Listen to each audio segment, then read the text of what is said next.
नाशिकचा भोंदूबाबा महिला अत्याचार प्रकरणी आज असलेला अशोक खरात याचा आता आणखीन पाय खोलात आणि या सर्व प्रकरणावरती राज्याचे मुख्यमंत्री देवेंद्र फडणवीस यांनी नागपूरमध्ये माध्यमांशी संवाद साधताना अनेक खुलासे केले। त्यातील या खरातच्या प्रकरणाची भांडफोड आम्हीच केली असा दावा देखील केला आणि इंटेलिजन्स मार्फत या सगळ्या प्रकरणास उघडकीस आला। कारण महिलांच्या विषयी प्रकरण निगडीत होतं, दबावाखाली आणि भीतीपोटी महिला या समोर येत नव्हत्या। मात्र त्याची भांडफोड केल्यानंतर अनेक आता महिला समोर येऊन आपापली बाजू मांडतायत। जवळपास 100हून अधिक महिलांवर अत्याचार झाल्याचं हे आता निष्पन्नास होतंय। तपासांती आणखीन गोष्टी समोर येतील, त्यामुळे मुख्यमंत्र्यांनी आयजींना कडक आदेश दिलेले आहेत। जो कोणी दोषी असेल त्याच्यावरती कठोरात कठोर कारवाई करण्याचे देखील त्यांनी यावेळेस आदेश दिले। दुसरीकडे SIT स्थापन झाली आहे, बुधवारी त्याला अटक केली। त्याच्यानंतर तात्काळ SIT स्थापन करून ह्या सगळ्या घटनेचा तेजस्वी सातपुते ज्या SITच्या प्रमुख आहेत त्या देखील सगळ्या घटनेचा तपास करत आहेत। तपासाअंती आणखीन 2-3 महिलांनी ज्या आहेत त्या देखील तक्रारी या भोंदूबाबाच्या विरोधात लैंगिक अत्याचार असेल, मानसिक छळ असेल किंवा आर्थिक फसवणूक असेल या संदर्भात देखील नोंदवल्या आहेत। दुसरी गोष्ट म्हणजे ह्या खरात या विकृत माणसाने गर्भवती महिलेसोबत देखील लैंगिक अत्याचार केल्याची घटना देखील यावेळेस उघडकीस आली। ही पीडित महिला पोलीस स्टेशनला जाऊन तिने आपला सगळा हा जबाब नोंदवला। ज्यावेळेस ती महिला गर्भवती होती त्यावेळेस ती भोंदूबाबाकडे काही प्रश्न निवारण्यासाठी जात होती।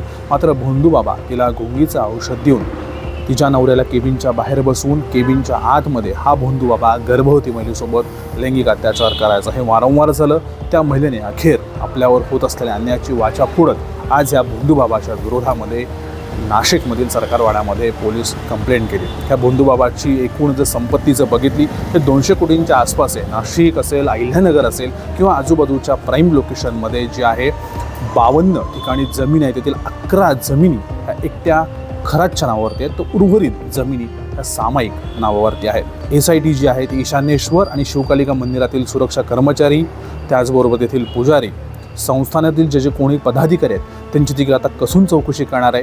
त्यामुळे या मंदिरामध्ये कोण कोण येत होतं, कुठले मंत्री होते, कुठले नेते होते, त्यांचा येण्याचा राबता कसा होता, ह्या सगळ्यांचे बारकाईने चौकशी करून अनेक धागेदोरे किंवा अनेक गोष्टी याच्यातून उलगडणार आहेत आणि SIT या गोष्टी लवकरच सगळ्यांसमोर मांडेल।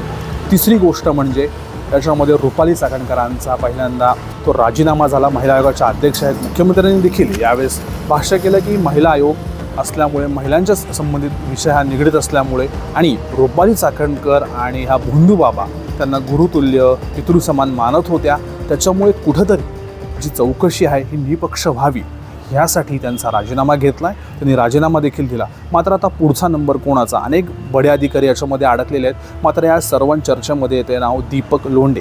दीपक लोंढे कोण आहे तर हा खरातचा पूर्वी चालक होता, त्याचा मोटार तो चालवायचा। ज्या ज्या ठिकाणी खरात असेल त्या ठिकाणी हा खरात त्यांचं सारथ्य करायचा। पब्लिकमध्ये कुठे खरात दिसले, सार्वजनिक कार्यक्रमामध्ये खरात दिसले तर त्यांच्या पाया पडायचा, अशी दीपक लोंढेची ओळख। खरं तर दीपक लोंढे हा सिन्नरचे माजी नगराध्यक्ष लोंढ्यांचा चिरंजीव। दीपक खरातची ओळख वाढत गेली। तत्कालीन मुख्यमंत्री एकनाथ शिंदे शिर्डीहून जेव्हा सिन्नरला गेले त्या मठामध्ये, शिवकालिका मठामध्ये, त्यावेळेस दीपक खरात त्यांच्या नजरेस पडला आणि दीपकच्या मुंबईच्या फेऱ्या वाढत गेल्या। त्यावेळेस दीपक लोंढे आणि हा अशोक खरात ज्यावेळेस मुंबईला जायचे त्यावेळेस त्यांचा सगळा खर्च शिंदेंच्याच नेत्याकडून केला जायचा आणि खरात आणि लोंढे हे एकत्र मुंबईमध्ये वावरत गेले। त्यामुळे लोंढेचा आणि सिन्नरचा संबंध कमी होत मुंबईमध्ये वाढत गेला। हीच त्याची वाढती भेट जी आहे ती केसरकरांपर्यंत गेली आणि मुंबईमध्ये केसरकर आणि लोंढे एक समीकरण जमलं।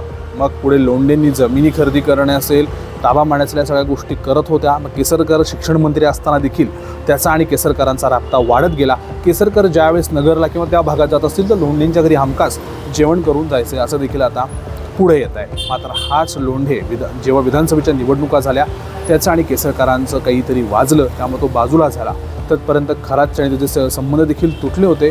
मात्र ह्या सर्व प्रकरणामध्ये आता दीपक लोंढे हा महत्त्वाचा आहे, कारण तो केसरकर, मुख्यमंत्री एकनाथ शिंदे असतील किंवा अन्य मंत्री असतील आणि खरात यांच्या संपूर्ण ते सगळे व्यवहार जे आहेत ते सगळे जवळनं झालेले आहेत आणि तो सारथ्य देखील करत होता। त्यामुळे आता पुढचा नंबर कोणाचा ज्यावेळेस खरातची चौकशी होईल त्या अंती सगळ्या गोष्टी समोर येतील।